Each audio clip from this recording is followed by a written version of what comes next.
দেখেন সে এখানে একটা হাদিস আনছে। সে কিভাবে এখানে একটু অপব্যাখ্যা বা চুরিটা করে। দুর্ভিক্ষের সময় অভিশাপ দিত নবী। মানে এটা কি বুঝছেন? ধরেন বাংলাদেশে বর্তমানে দুর্ভিক্ষ হইছে আর কোন একজন লোক সে দুর্ভিক্ষের সময়ও অভিশাপ দিচ্ছে নাকি? এটাই তো বোঝা যাচ্ছে। হ্যাঁ, এরকমই বোঝা বলতে যাচ্ছে। তারপর এরকম একটু হাদিসটা আমরা পড়ি। দেখেন লাল অংশটা আমরা পড়ি। কারণ এই চুনাহাগা তো শুধু লাল অংশটাই পড়ে। হে আল্লাহ, মুআজ গোত্রের উপর আপনার কঠিন শাস্তি কঠোর, মানে মুআজ গোত্রের উপর আপনার শাস্তি কঠোর করে দিন হে আল্লাহ। ইউসুফ আলাইহিস সালামের যেমন দুর্ভিক্ষর বছরগুলো নেই, এদেরকে কয়েক বছর দুর্ভিক্ষ দিন। আরো বললেন গিফার গোত্র, তাদেরকে ক্ষমা করুন। আসলাম গোত্র, তা আল্লাহ তাদেরকে নিরাপদে রাখুন। এই আহ, এ- আহ, ইবনু জিনাদ রহিমাহুল্লাহ বলেন তার পিতা থেকে বলেন এ সমস্ত দোয়া ফজরের সালাতের সময় ছিল। তো আমরা এখানে মনে করলাম যে দুর্ভিক্ষের সময় রাসূল সাল্লাল্লাহু আলাইহি ওয়াসাল্লাম এখানে মানে দোয়া করছেন যাতে এই যে তাদের উপর দুর্ভিক্ষ চাপিয়ে দেওয়া হয়, কিন্তু কিছু কিছু গোত্রের জন্য আল্লাহ রসুল দোয়া করলেন যেন তাদেরকে এই মানে ক্ষমা করে দেয়া হয় বা তাদেরকে নিরাপদে রাখা হয়। আরো আরো একটি হাদিসে এগুলা আছে। তো সাধারণ একজন মানুষ যখন তার এইভাবে এই দুইটা হাদিস দেখবে, তখন ভাববে কেন রাসূল শুধু শুধু মানুষকে দুর্যোগে ফেলার জন্য এগুলা করছেন। কিন্তু এখন এই কেন এগুলা করছেন এটার জন্য একজন মানুষ হিসেবে অবশ্যই দায়িত্ব তার পিছনে পিছনে মানে এই পিছনের যে কাহিনীটা সেটা দেখানো। কিন্তু আসলে যে পিছনের যে কাহিনীটা আমরা দেখতে পারি, সেই কাহিনীটা হলো তারা রাসূলকে চ্যালেঞ্জ করেছিল। এই কাহিনীটি আমরা প্রথম দেখবো। এই হচ্ছে আসিফের হাদিসটা, যে দুর্ভিক্ষ চাপিয়ে দেওয়ার জন্য, কঠোর করে দেওয়ার জন্য রাসূল ইসলাম দোয়া করছেন। হাদিস সহিহ, সমস্যা নাই। তখন আলাইহি তো আছে, বুখারীর হাদিস। তো আসলে এই যে এ- এই ঘটনাটা আসলে কি, তখন আমরা মূল ঘটনাটা আমরা পড়ি। দেখেন কিভাবে আসলে এই ঘটনাটা হয়েছিল, এটার মূল ঘটনা যদি আমরা চলে যাই। আব্দুল্লাহ ইবনে এটা আচ্ছা, তীব্রতার সময় এই যে মূল অংশটা যদি আমরা পড়ি এখন। এরপর আব্দুল্লাহ ইবনে মাসউদ রাদিয়াল্লাহু তাআলা বক্তব্যের প্রমাণ স্বরূপ আয়াতখানি তেলাওয়াত করেন। দুর্ভিক্ষের জনগণ রাসূল সাল্লাল্লাহু আলাইহি ওয়াসাল্লামের কাছে আবেদন করলো, আপনি মুদার গোত্রের জন্য আল্লাহর কাছে বৃষ্টির জন্য দোয়া করুন, নতুবা আমরা সবাই ধ্বংস হয়ে যাব। রাসূল সাল্লাল্লাহু আলাইহি ওয়াসাল্লাম দোয়া করলে বৃষ্টি এলো। তারপর নাজিল হলো, অর্থাৎ কিছুদিনের মধ্যে আমি তোমাদের উপর থেকে আযাব প্রত্যাহার করে নিচ্ছি, কিন্তু তোমরা বিপদমুক্ত হয়ে গেলে আবার কুফরের দিকে ফিরে যাবে। বাস্তবে তাই হলো। তারা তারা তাদের পূর্ব অবস্থায় ফিরে গেল। আল্লাহ তাআলা এই আয়াত নাজিল করলেন, সেদিন প্রবলভাবে পাকড়াও করব, সেদিন বই করো। এবং ইবনে মাসউদ বলেন এই প্রবল পাকড়াও বদরের যুদ্ধে হয়ে গেছে। এই ঘটনাগুলোর পর চার দ্বিখণ্ডিত এই অংশটা আর কি বলা হচ্ছে। তো এখানে যদি আমরা মূল অংশটা পড়ি, যে দুর্ভিক্ষর জন্য রাসূল সাল্লাল্লাহু আলাইহি ওয়াসাল্লাম দোয়া করেছিলেন। তারপর যখন এই দুর্ভিক্ষ চলে যাওয়ার জন্য রাসূলই দোয়া করেছিলেন। তো এটা এটা আমরা একটু শেষ অংশে দেখতে পাচ্ছি। এটা সহিহ বুখারী ৪,৮০৯।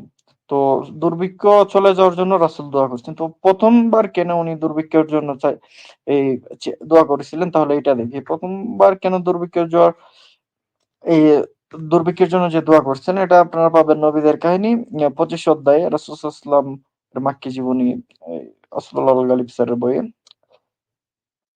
বিষয়টা হলো রাসূল সাল্লাল্লাহু আলাইহি ওয়াসাল্লামের এই যে রাসূল সাল্লাল্লাহু আলাইহি ওয়াসাল্লামকে কাফেররা চ্যালেঞ্জ করে, আপনি যদি সত্য নবী হয়ে থাকেন তাহলে আযাব নিয়ে আসুন।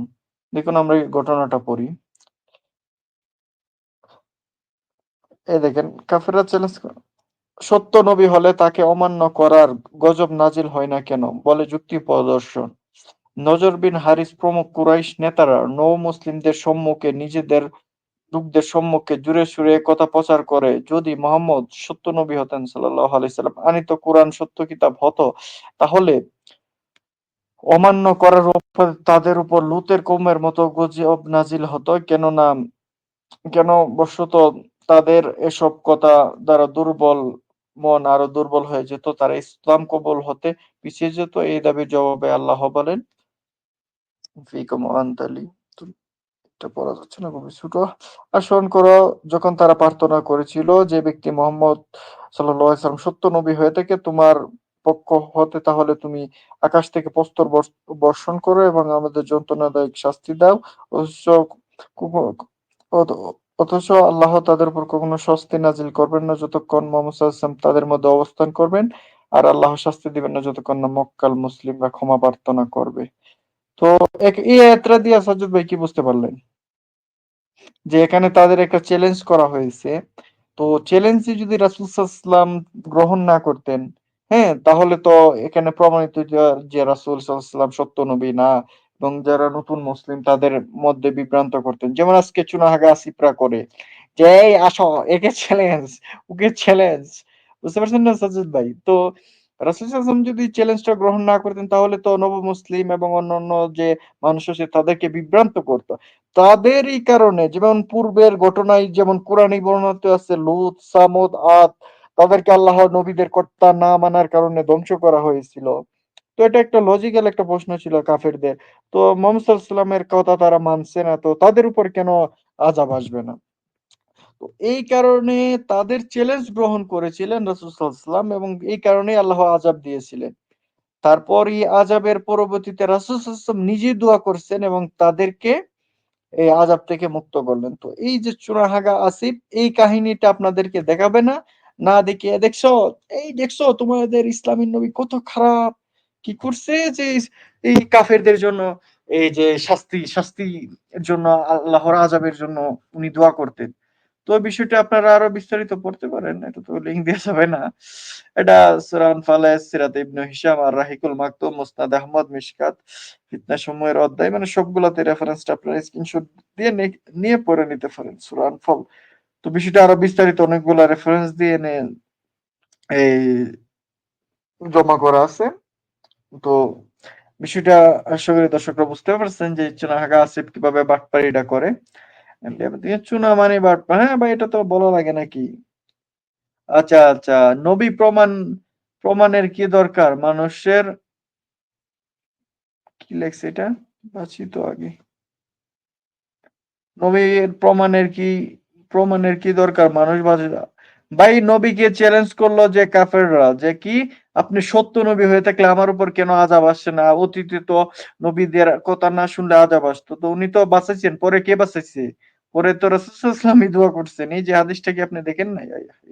অন্ধবিশ্বাসী হলে তো হয়। আমি বুঝলাম না সাজ্জাদ ভাই, খুবই ডেঞ্জারাস ভাই বিষয়।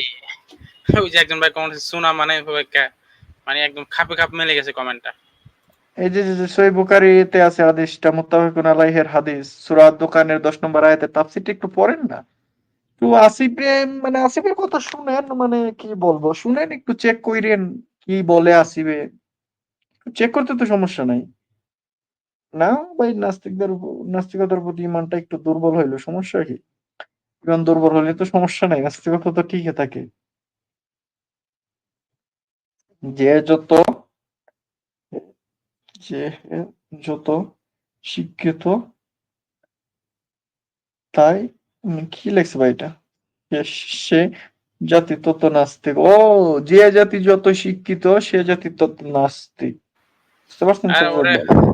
ভাই কি একটা ছাগলের কমেন্ট নিয়ে পড়াছেন ভাই। ঠিক আছে খুব রাহিন ভাই, মজা আস্তে লাগে তো। আস্তে শেষ দিকে চলে যান আপনি। হ্যাঁ, শেষ এটাই দেখতে পাচ্ছেন দর্শকরা, যে চুনাহাগা আসিফ কিভাবে মানুষকে ধোঁকা দেওয়ার চেষ্টা করে। আর কালকে ডিবেটের সবাইকে দাওয়াত দিয়ে আজকের মতো আমরা লাইভের শেষ দিকে যাচ্ছি। জি সাজ্জাদ ভাই, আপনি কিছু বলবেন কি?